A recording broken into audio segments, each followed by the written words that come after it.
মা গো, তুমি জানো আমি একটু একটু করে রোজ তুমি হয়ে যাচ্ছি। এই দেখো না, আমি এখন সব কিছু তোমার মতোই ভুলে যাই। কাঁদতে ভুলে যাই, দুঃখ ভুলে যাই, ভুলে যাই পছন্দের রং কিংবা খাবার। এখন আমার একটা একটা হলেই হলোতে চলে যায়। তুমি শুনে অবাক হবে, কড়াইয়ের গরম তেল হাতে কিংবা মুখে ছিটে উঠলেও আমি এখন আর চিৎকার দিয়ে উঠি না। হাত কেটে রক্ত ঝরলেও পাত্তা দেই না। পেঁয়াজের রসটা চোখে গেলে সারা ঘর মাথায় তুলি না। গরম পাতিলটা খালি হাতেই ধরতে পারি, হাত পুড়ে গেল কি না বুঝতে পারি না। তোমার মতো এখন ব্যস্ততাকে ব্যস্ত বলতে সুযোগ পাই না। সকালের নাস্তা, দুপুরের খাবার টিফিনে গুছিয়ে টেবিলের এঁঠো মুছে নিয়ে আমি এখন হন্তদন্ত হয়ে কাজের দিকে ছুটতে পারি। পা দুটো যেন তোমার মতো হয়ে গিয়েছে, জিরোতে ওরা ভুলে যায় এক্কেবারে। ঘরে ফিরতে ফিরতে একটু জিরিয়ে নেই, এই যা। ঘরে ফিরে আবার কোমর বেঁধে নেমে পড়ি ঘরের কাজে। তোমার মতোই ক্লান্ত লাগে না সত্যি। এই মিথ্যেটা রপ্ত করে নিয়েছি নিখুঁতভাবে।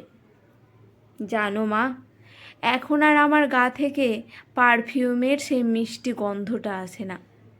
পরিবর্তে আসে তোমার গায়ের মতো তেল চিটচিটে মাছের আঁশটে মজে যাওয়া ঘামের গন্ধটা। আমি এখন পেছনে ফেলে আসা দিনের গল্প করি। কেমন দাপিয়ে বেড়াতাম, বিচ্ছু ছিলাম কেমন, চাঁদটা কেমন হাঁ করে দেখতাম। কত বই ছিল আমার, কি খেতে পছন্দ করতাম, কি রংটায় চোখ আটকে যেত, ইত্যাদি ইত্যাদির। যেভাবে তুমিও বলতে কোনো এক ছুটির বিকেলে বেলাতে। আচ্ছা মা, তোমারও কি তখন মনে হতো সেই ইতিহাসের পাতায় ফিরে যেতে, যেখানে সত্যিকারের অর্থেই তুমি আছো?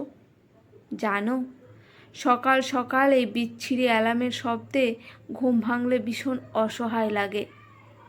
তাকিয়ে থাকি ফোনের স্ক্রিনের দিকে বিষণ্ণতায়। মন চায় তোমার ডাকে প্রতিদিন জেগে উঠি। আচ্ছা, এই অসম্ভবকে কিভাবে সম্ভব করতে হয় তোমার কি জানা আছে মা? আমায় বলে দেবে? তুমি ওই যে যখন জায়নামাজে বসে দুরূপ জপতে, আমি তখন তোমার কোলে মাথা রেখে একটু শুতাম। তুমি মাথায় হাত বুলিয়ে পিঠ চাপড়ে দিতে। ওই সময়ে চেয়ে সুখী মানুষ আমি কখনো হইনি। আমার বড্ড ইচ্ছে করে আবার তোমার কোলে শুই, সুখের সাগরে গা এলিয়ে দিই। আমার যে খুব বেশি দরকার ওই সুখটুকু।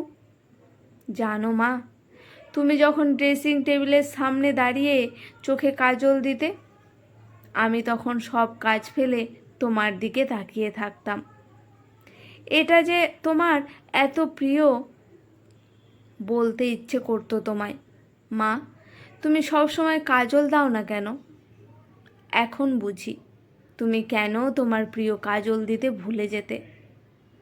মা গো, তোমায় কত কিছু বলতে ইচ্ছে করে, কিন্তু আমি যে কিছু বলতে পারি না তোমায়। এত এত লেখালেখি, অথচ তোমায় লিখতে গেলেই সাহসে আটকে যায়। আমার শব্দ ভাণ্ডার যে অতটা ভারী নয়, যতটা ভারী থাকলে তোমার নামে তাদেরকে উৎসর্গ করা যায়। তবুও বলবো, তুমি আমার আস্ত একটা সূর্য মা, যার আলোতে ওই সাদামাটা রংচটা ঘরটা আলোকিত হয়, যার দিকে তাকালে সকল দুঃখ ভুল হয়ে উঠি ভীষণ সাহসী, যার উত্তাপে দুমড়ে মুচড়ে যাওয়া আমি এটাও আবার মাথাচাড়া দিয়ে উঠি। তুমি আছো বলেই ভুলে যাই অবহেলার যাতনা, ঘুম আসা না রাত্রিরে শোক, মাথার ব্যামো অস্থিরতা। শুধু তুমি আছো বলেই এখনো বেঁচে আছি মা, এখনো বেঁচে আছি। আজকের এই ছোট্ট নিবেদনটি কেমন লাগলো অবশ্যই জানাবেন। ভালো লেগে থাকলে আমার পাশে থাকবেন।